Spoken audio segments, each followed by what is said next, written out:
Bonjour, je suis Amaya, thérapeute et coach love et spiritualité dans les Landes. Bienvenue dans les Échos du Cœur, votre rendez-vous hebdomadaire pour explorer les mystères de l'amour.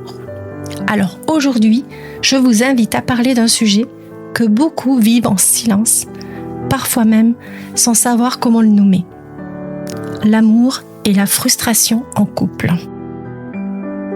Les Échos du Cœur sur Port d'Albret FM. Vous est-il déjà arrivé d'être là, avec votre partenaire, de sentir sa présence à côté de vous, son souffle, son regard, et pourtant de vous sentir invisible? Comme si malgré l'amour que vous partagez, un mur invisible s'était installé entre vous. Un silence lourd, une distance qui s'étire, même au cœur de l'intimité. Ce sentiment sourd, c'est souvent la frustration. La frustration en couple, ce n'est pas juste une contrariété passagère.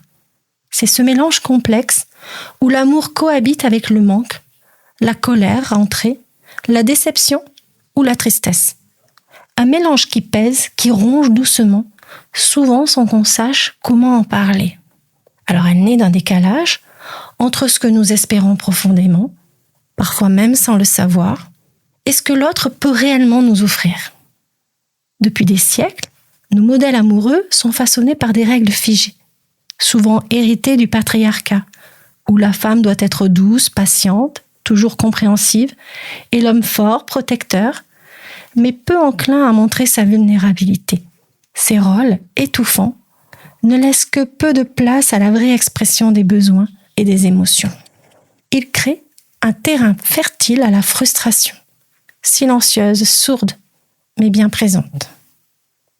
Je pense à Claire, une femme que j'accompagne. Elle me disait récemment « J'aime mon compagnon, mais souvent, je me sens comme un fantôme à ses côtés.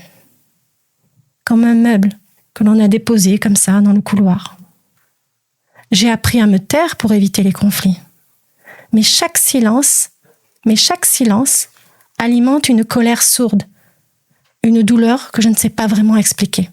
Alors peut-être que vous vous reconnaissez dans ce témoignage. Aimer intensément et pourtant se sentir incomprise, invisible, frustrée. Aujourd'hui, je vous propose d'explorer ensemble pourquoi la frustration s'installe dans le couple, comment elle peut miner l'amour et surtout comment, à travers elle, s'ouvre une voie vers une relation plus vraie, plus nourrissante. La frustration en couple naît toujours d'un décalage entre ce que l'on espère et ce que l'on vit réellement. Mais quelles sont ces attentes ? Alors parfois elles sont claires. On veut être écouté, reconnu, soutenu, aimé de manière visible. D'autres fois elles sont plus enfouies, issues de notre histoire personnelle, de nos blessures d'enfance, de nos expériences passées.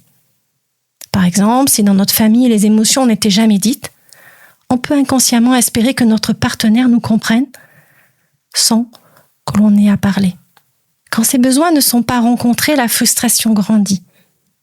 On se met à donner sans recevoir, à faire des efforts sans reconnaissance. On s'efface. On évite le conflit. On garde le silence pour préserver la paix.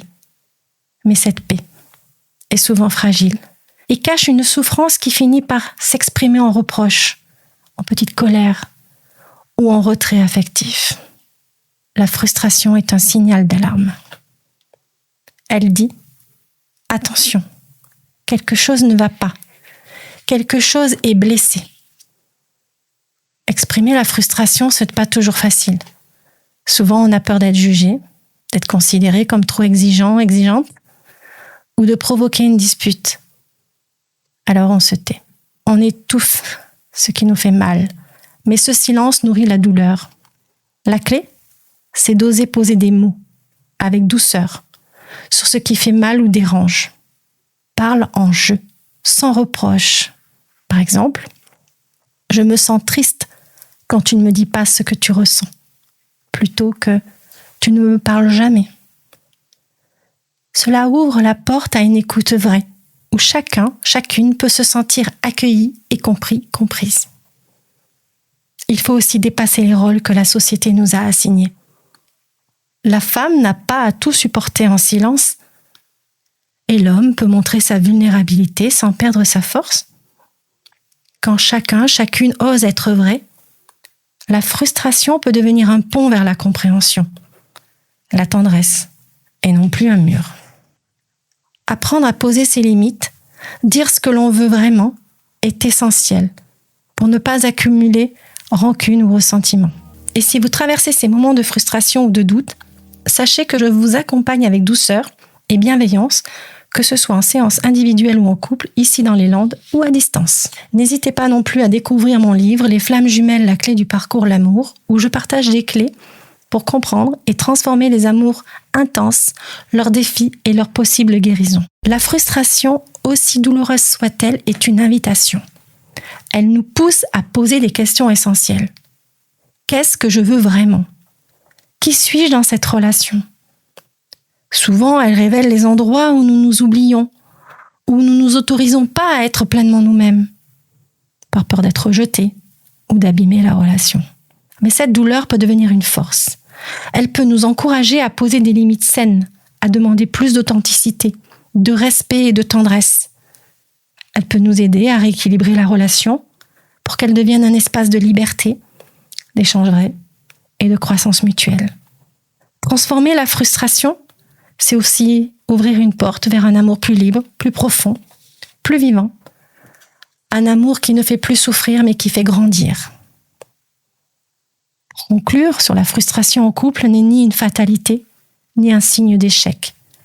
C'est un message précieux, un signal qui nous invite à plus de vérité, de courage et de liberté. Elle nous rappelle que l'amour ne peut pas s'épanouir que dans la capacité à être soi, à dire ses besoins sans peur, à sortir des silences et des compromis invisibles. Accueillir la frustration, c'est aussi apprendre à aimer avec plus d'authenticité, de respect et de profondeur. Merci d'avoir pris ce temps pour votre cœur. La semaine prochaine, nous plongerons dans un autre thème lié à cette quête d'authenticité, l'amour et être une femme parfaite.